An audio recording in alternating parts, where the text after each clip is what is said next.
You know the game Operation? Yeah. He's not covering his aura. Oh. So, are you allowed to play Operation as an adult? Because obviously as a kid, you're probably not. Do you know what accountable. Operation is? Yeah. Yeah. So as an adult, he's not covering his aura. So So it's good to have activities in your life, be it your daily routine or your weekly routine, that help you. You do it just for the sake of relaxation, Yeah. and you do it to essentially rejuvenate your energy. Yeah. And so how we used to do this kind of thing. Some of them would go hunting, and that would help them to rejuvenate. Others would just enjoy listening to poetry and such things. So let's not misrepresent it. Let's be very, very clear. To do things that are just relaxing you, absolutely fine. But the point is, from the Muslim perspective, there's a purpose to it. It's not you're doing it because you're doing it, or you're doing it just because you enjoy it. You're doing it because you need this just to refresh you. So my So you question. can go back into those, those, let's call them heavier activities with renewed energy. Assalamu alaikum rahmatullahi wa barakatuh. wa alaykum assalam wa rahmatullahi wa barakatuh. So today we will be continuing our addiction series, inshallah. We've already done addiction of pornography and social media, and today we will be looking at the addiction of gaming and escapism. I did not know the meaning of escapism beforehand, so if you guys would, for our viewers that don't know what escapism is, Faiaz. Well, essentially, escapism is just self-explanatory. It's escaping from reality. It's disassociating yourself with what's really happening and finding different avenues and routes to distract your mind from what's really going on, and inevitably can affect your mental health. We usually see it with people with mental health issues, like like depression and things like that. They find it use it as a coping mechanism. Yeah. A lot of people use gaming to switch off from life, and you can just get sucked in. Yeah. And because it feels good in a way. Yeah. You don't have to worry about your problems, and Yeah. that's why I feel like it's so dangerous, is because it feels good in a way. And the thing is, what we spoke about with pornography was that it's completely prohibited, right? That form of addiction is completely prohibited. There's no leeway about it. Social media, we said that actually, yes, there's benefits and stuff like that. Gaming falls under that same category, I would say, in the sense, it depends what type of games we can talk about that, but in the sense that on the outside, it's not... You don't have an absolute blanket prohibition. Yeah. So it becomes a bit more dangerous when it's like that, because it's either give or take, right? It's with pornography, you as Muslims and those that follow it, that it's completely prohibited. You cannot. Whereas gaming, it becomes a bit Grey area. Grey area. So how would you define it as? Because we're talking about addiction, and we're saying that someone who overly games, maybe, or a gamer or something, that obviously is now taking up your time that you could have spent doing other things, right? When does it become a sin?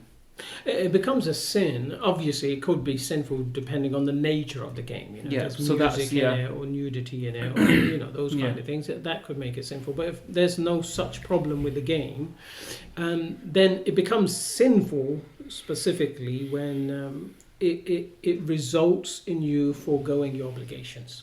Okay. So, for example, a person is so deeply involved that he misses prayers. Yeah, of course, that's sinful now. Yeah.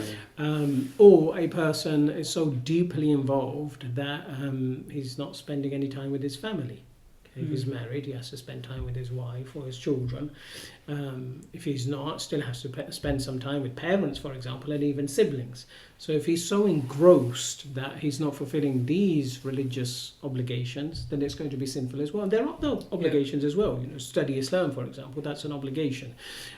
So when it gets to that level where a person is foregoing obligations, it becomes sinful. This is why, by the way, where the Hanafis said chess is prohibited. Yeah, that was an interesting one. I really found out, I think you told me, didn't you? So why is chess prohibited? Because of the length of time. Yeah. Unless you're playing a pro who would beat you, then that's a different... But I wouldn't like Monopoly be alright. Monopoly is like a... I'm pretty sure. Cricket lasts for 2 months. Monopoly could be haram due to the dice that we roll, right? With dice games, you have a difference of opinion. Some scholars have said that all dice games are prohibited, Hanafi scholars. Yeah. However, other Hanafis didn't say so, and I'm inclined towards this second opinion. They said no. Nard or Nardashir, which is mentioned in Hadith as being prohibited, they said that word refers to dice. So therefore, dice are prohibited, dice games are prohibited. The other opinion, which to my knowledge is the stronger opinion, they said no. This is speaking about a particular game they had, which is they often translate it as backgammon. Okay? Oh, back. So there's a particular game that was prevalent amongst the Persians that was prohibited. So Yeah. although I will respect the other opinion, I don't follow it that all dice games are prohibited. No, but it's a valid I opinion. do want to ask. It's just you know the game Operation. Yeah. He's Oh not covering his my aura. God. So Oh, are you allowed to play Operation as an adult? Because obviously as a kid you're probably not. Do you know what accountable. Operation is? Yeah. Yeah. Yeah. So as an adult, he's not covering his aura. So Yeah. Why did you come up with such a game? His aura isn't- no, like his belly button and stuff is Yeah. showing, Yeah. and it's like his knees. But it's, So That's teaching Jenny, you. it depends on how as realistic an it is. adult, if you're playing. is it realistic? 'Cause- If it's quite realistic, then yeah, just like we don't want to see a person's aura, we don't want to see an image of aura. No, Okay, it that's depends a on how good realistic question, it you know. is. Yeah, it's a fair Yeah, point. like people Yeah. play Guys original. can't question Yeah. like this. Oh, fair enough. But Yeah. with chess, that was their concern, the Hanafi scholars, although there is a difference of opinion regarding chess. Okay. Hanafis consider it prohibited. Shafis, to my knowledge, they don't have a blanket prohibition Yeah. on it. They go into detail, but don't let me give you the wrong impression. It's not prohibited across the Across the madhab. madhabs, All credible scholars all consider. No, there is a difference of opinion. Yeah. The Hanafi opinion is it's prohibited. It's simple, Okay. and it was specifically for that reason. They said that people get so engrossed in it and it takes so long. Yeah. It's inevitable that they will forego their religious obligations. So even if they pray Salah, for example, they will probably miss other obligations, as I mentioned, spending time with family and such things. And this is why because I recently put that answer up on Islam Answers regarding the chess, chess. yeah. And a brother came to me and he said, no, nowadays they have this way of playing where Yeah, it's it's limited timing. to 10 minutes. Yeah, it's the time. And Yeah. is that going to be prohibited? No, not necessarily. I mean, it's You see? limited to 10 minutes. It's not really. There is one that's limited to 10 minutes, but there's another one where you touch a stop clock every time you do a move. You touch a stop clock, but it increases the amount of time you have. So it can go on for another. Yeah. It's not Yeah. really. So but, that's the point. You look at the illah here, Yeah. which is it leads to people inevitably foregoing their obligations. If it can be done in a manner that it's not going to happen. Say you raise cricket. Yeah, Cricket can be very, very long. Yeah. You see, somebody's a professional cricketer. That's different. That's their The job. And Yeah. we tend to spend hours on our jobs anyway. Yeah. But if it's just a person's playing just for the pleasure of it, subhanallah, once a week you spend a day. It's a little bit too much, especially if you're married with children and such. Yeah. You need to spend time with them as well. I think that's a good point, Sidi. Sorry to cut you off there. I think with the gaming thing, I've realised actually I'm seeing quite a lot of adults, and I find it a little bit weird. I play games here and there, but like I find it a bit weird when adults who are married with kids spend so much time with children. Okay, fine. It might not be good for their development and things to spend that much time, but someone who's married with kids to be spending so much time on gaming. And it's on the mobile now as well. I find it really unproductive to even see that. Yeah, I think that could link to escapism. I feel like maybe when they were younger, they've been so used to using that as a coping mechanism that's continued into their adulthood. Where now every time they look for like comfort is what they had in their childhood, which was maybe gaming. Yeah, that's a good point. Especially, Yeah, it's a good point because we don't know what this mental state is. Because as well. especially if you have like a lot of responsibilities, you're tied to like adulty things. So maybe they have like something inside them that wants to reconnect with like their younger self. Yeah, maybe. but surely, I'm pretty sure a lot of the adults do it during the night, and sure, they use that as an escape route, right? But at night, usually, like should spend time with their spouses and stuff like that. So wouldn't that be a problem? Yeah. I mean, the whole concept is a problem, but I think we need to be a little bit careful. It's important because Yeah. we don't want to present it as this absolute blanket haram. As we started with, Yeah. look, we do have the concept of a tarweeh and a nafs in Islam as well, which is that you do certain things just for the sake of relaxation. Of course. No. For your mental well-being or... Because mashallah, as beautiful as prayer is, for example, and as how powerful a spiritual experience it can be, and dhikr and reciting Quran and other things as well, mashallah, the reality is, as great as those things are, you can't constantly do them. And even work and such things, you need breaks. Okay, so it's good to have activities in your life, be it your daily routine or your weekly routine, that help you. You do it just for the sake of relaxation, and you do it to essentially rejuvenate your energy. And so how we used to do this kind of thing, some of them would go hunting, and that would help them to rejuvenate. Others would just enjoy listening to poetry and such things. So let's not misrepresent it. Let's be very, very clear. To do things that are just relaxing you, absolutely fine. But the point is, from the Muslim perspective, there's a purpose to it. It's not you're doing it because you're doing it, or you're doing it just because you enjoy it. You're doing it because you need this just to refresh you. So you can go back into those, those, let's call them heavier activities with renewed energy. My question to you is, so can someone do that and say, look, I'm doing it because I want to refresh myself, and therefore this is a form of ibadah, so if I do it, can I get some reward for it? Inshallah, no doubt. If it's, I would advise people to do things which are more beneficial for the body or the mind, rather than gaming itself, playing games. Gaming, some people might argue that some games are actually good for the mind. Good for your mind, maybe. Yeah. Chess, again, we've got an issue with chess in the Hanafi method, but there's no denying it's good for your mind. Yeah, but other stuff like mathematical games, Sudoku, and all these kind of things. Witchcraft and stuff like that. Witchcraft? Yeah, every mathematician I've met has played witchcraft. What's witchcraft? No, witchcraft. Starcraft. Starcraft. Yeah. Witchcraft. There's so many crafts out there. Maybe our next one will be on. I was thinking to myself, what's got into you, Faiaz? Where did witchcraft come into it? No. Those things, be it related to numbers, or even words. Yeah. People making words. What's it called? Scrabble, I think. I love even like Scrabble. Pandemic Wordle. Yeah, everyone was obsessed. The one on the thing. Those have a clear educational benefit or sharpen your mind. That's good, mashallah. Yeah. Or physical. Yeah. You see? Yeah, of course, physical. Or something like that. Those are best, inshallah. Yeah. Whereas those that have no real benefit to your mind or your body, I would say, since you've got other options, prefer those, inshallah. Rather than something which is just completely, you don't use your brain in it whatsoever, and there's no physical benefit as well, and you say, I'm just doing it to relax myself. We'll say, okay, fine, no problem, but since you've got better options, take the better options, inshallah. Sorry, go ahead. On that note, I was going to say, obviously, I guess what we're talking about is addiction, so that means to an extreme level. So anything in moderation, people are doing, maybe, I don't know, an hour or something. That is outwardly halal. That is outwardly halal. Games are, the duration, because that's how you know. And because the way it's defined with gaming addiction, they've kind of only recently, in the last, I think just 5 years, that they've actually are now calling it a form of addiction, especially the video games, because people are constantly thinking about it. They can't get off the screen. They're there for 5-6 hours. They're not even showering, so they're not even taking shower. They're not even eating, and some death has happened through that as well. I don't know if you guys heard. There was this guy. I think he was playing games for like 3-4 days straight or something, and then he's passed away. So clearly it shows there's something going on there. So I guess what we're trying to highlight, if anyone's watching, maybe you need some kind of help, and if so, this way you need to know yourself as a person as well. To speak about addictive personalities, you need to know yourself as a person. In the past, if you've started playing games and it just takes over,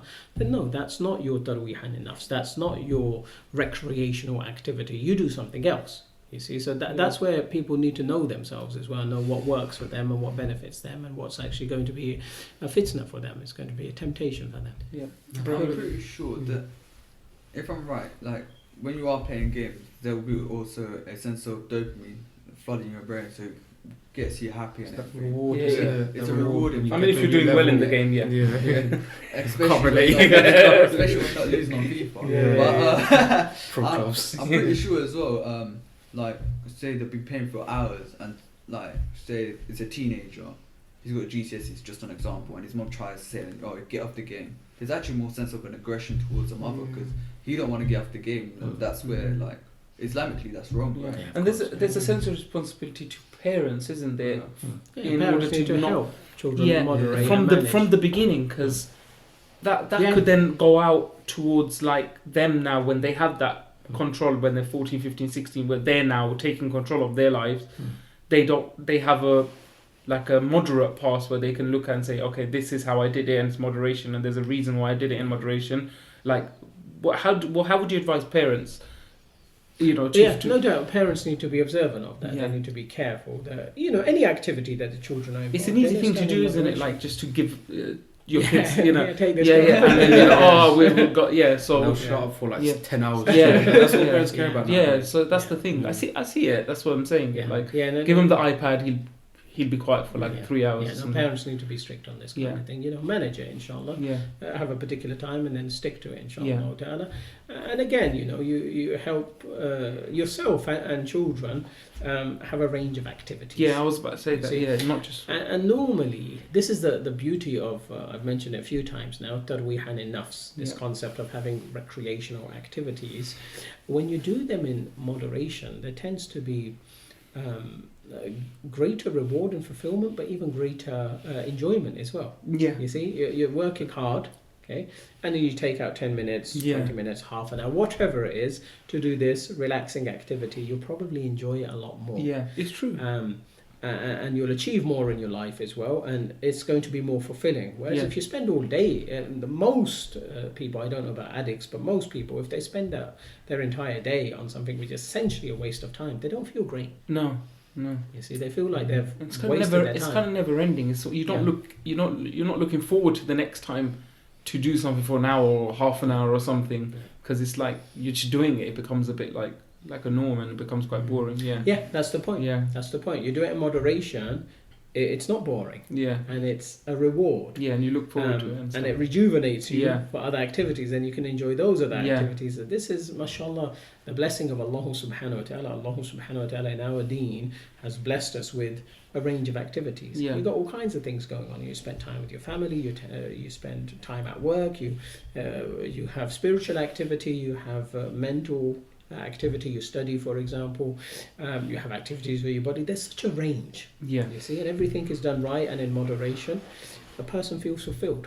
You know, going back to the kids, I personally think that babies are probably more addicted to gaming than teenagers and adults now. Like, I can't remember last time I've gone to a house with a baby that's not on a phone or an iPad, and obviously, like, they're not old enough to be accountable. So, one, will the parents get sin for that? And two, are there games that we could, halal games that are actually encouraged to maybe participate in, like, do? For toddlers or no, for just in general, like quizzes or something. But then whatever there is, surely there needs to be a limit on how long you can play that game, because unless it's ibadah, Quran or something, it falls under the same category, isn't it? Can you have like ibadah games or something? The first to like. I know the tasbih. Yeah, there's the on the phone. The crowd used to love that game. Yeah, that was really good for a while. Or we could do like a Mr. Beast last to stop using the tasbih. The two questions. So what were the two questions? One is duration. That babies are more addicted. The parents accountable. Do they get sin? Yeah, the parents have a. We're talking toddlers. I think we're talking about one and a half. One. I mean, I'm talking about from like 0 to. I've seen like little babies. They'll be like watching TV. Like the parents will just leave the TV on for them, like in the background. Like they're not actually like connecting with them in a way. Yeah, I mean, no, I get what you mean. Basically, at a very early age. Yeah. That's what he's trying to say. So, are they accountable for that? The children, obviously, as you mentioned, they are not. But the parents are. Yes, the parents have a duty of tarbiyah, nurturing. That nurturing is physical, mental, emotional, and very importantly, spiritual and religious as well.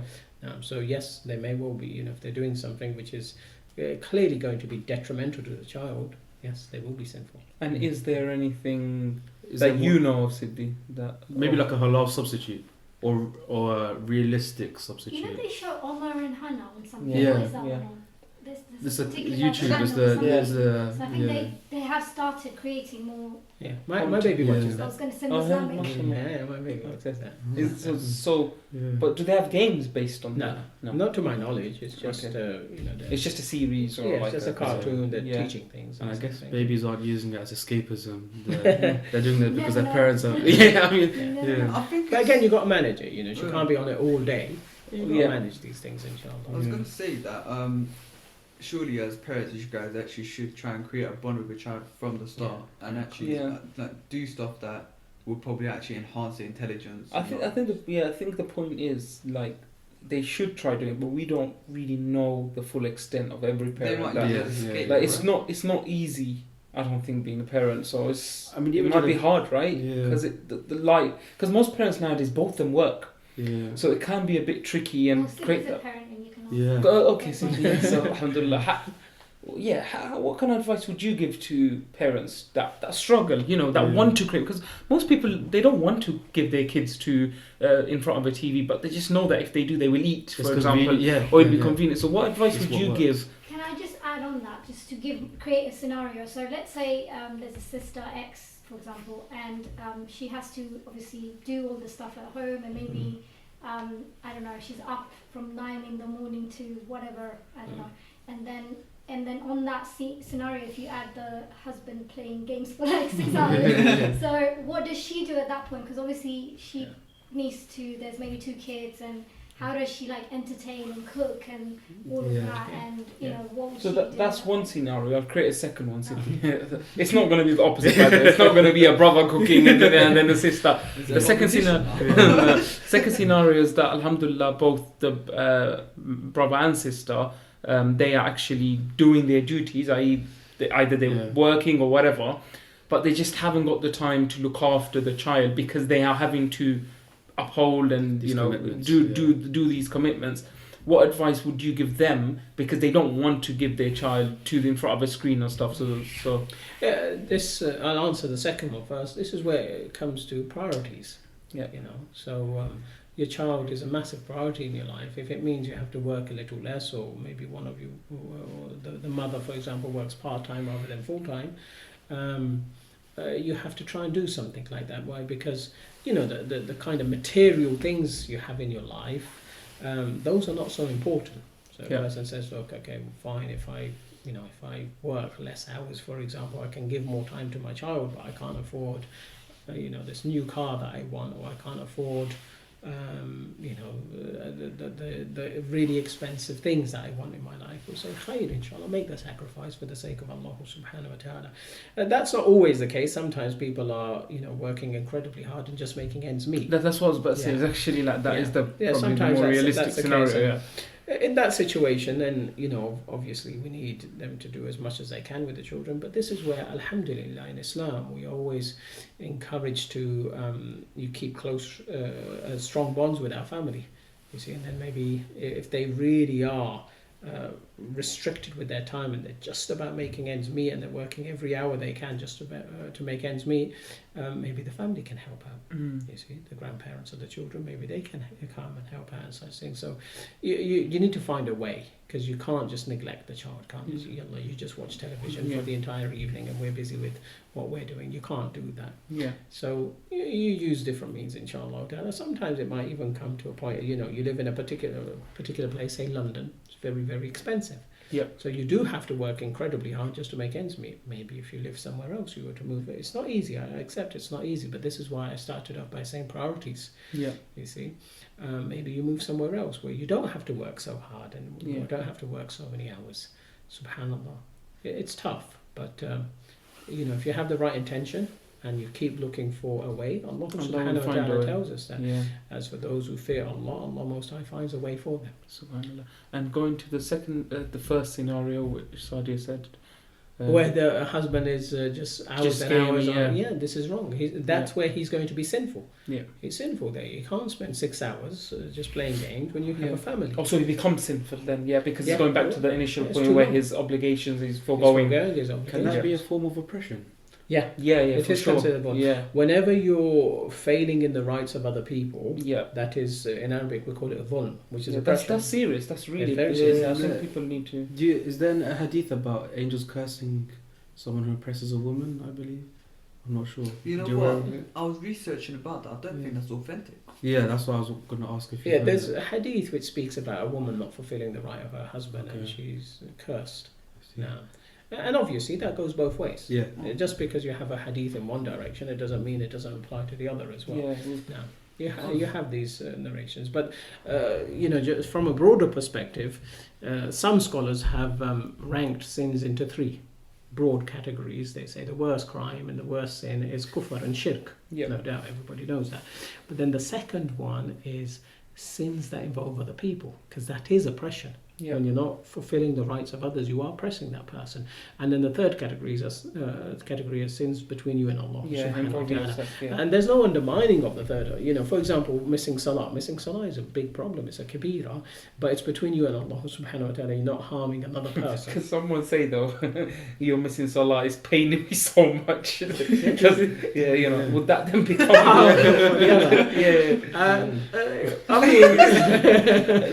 I mean, it's good. I mean, yeah, because it's a good thing. If I love, really upset. if I love someone and they don't pray salah, I would be devastated.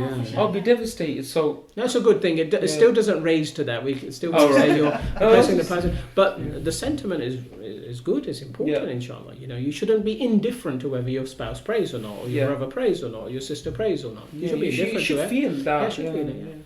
You know, going back to the oppression is if you were not filling your own needs and obligations, are you oppressing yourself? You can, yes. And you is have that the the concept of oppressing yourself. Okay. The greatest oppression of oneself is kufr and shirk, because then you're severing your connection with Allah subhanahu wa ta'ala. You have terribly wronged yourself.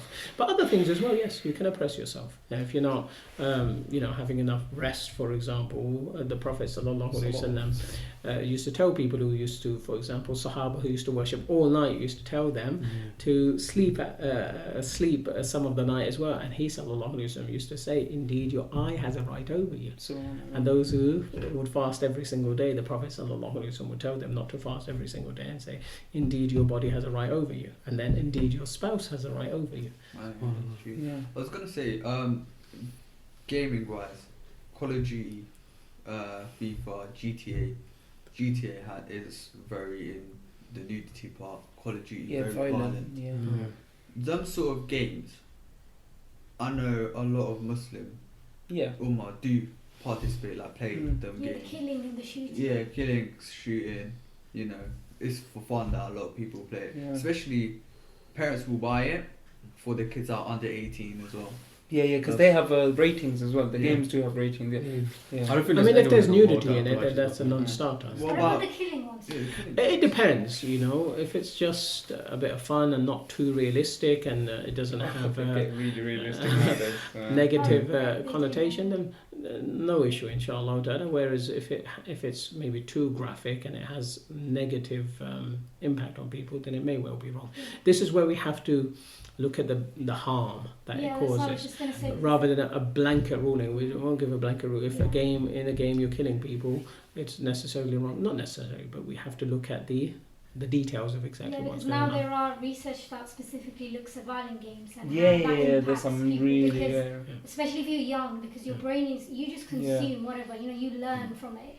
You know, whatever you observe. They look at like serial killers and stuff like that. They become desensitized, and they start saying, okay, what kind of upbringing and things like that. Not just serial killers, everyone. Like it actually must have an impact. About pornography, and we said how people then start, you know, they view making that as realism, and so this is quite similar like that as well. Our brains are very fragile. Fragile, and that's you know.